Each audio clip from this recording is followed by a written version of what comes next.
25 வயதுக்குள்ள இந்த 5 விஷயங்களை நல்லா புரிஞ்சுக்கோங்க. நம்பர் 1, ஒரு மனிதன் உட்கார்ந்து இருக்கும் போது நீங்க வந்த உடனே எழுந்திருக்கலன்னா அவருடன் எப்பொழுதும் ஹேண்ட் ஷேக் பண்ணாதீங்க. நம்பர் 2, உங்க பின்னாடி இருக்கிறவங்களை எப்பொழுதுமே ப்ராடக்ட் பண்ணுங்க. உங்க கூட இருக்கிறவங்களுக்கு எப்பவுமே ரெஸ்பெக்ட் கொடுங்க. நம்பர் 3, எந்த ஃபுட்டோட பில் நீங்க பே பண்ணலையோ அந்த ஃபுட்டோட லாஸ்ட் பீஸ் நீங்க சாப்பிடக்கூடாது. நம்பர் 4, கான்வர்சேஷன் நடுவுலையோ இல்ல கூட்டத்துக்கு நடுவுலையோ நீங்க உங்க மொபைல் போனை பார்க்க கூடாது. நம்பர் 5, எந்த ரிலேஷன்ஷிப்பையும் ஃபோர்ஸ்ஃபுல்லா வச்சுக்காதீங்க. விட்டு போகணும்னு நினைச்சவங்களை போக விடுங்க. வரணும்னு நினைச்சவங்களை சந்தோஷமா வெல்கம் பண்ணுங்க. நான் சொன்னது சரின்னு நினைச்சீர்கள் என்றால் கமெண்ட்ல எஸ்ன்னு கமெண்ட் பண்ணுங்க.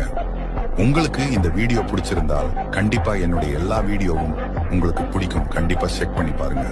அப்படியே முடிஞ்சா என்ன ஃபாலோ பண்ணி வச்சுக்கோங்க. உங்களை அப்பப்போ மோட்டிவேட் பண்ணிக்கிட்டே இருப்பேன்.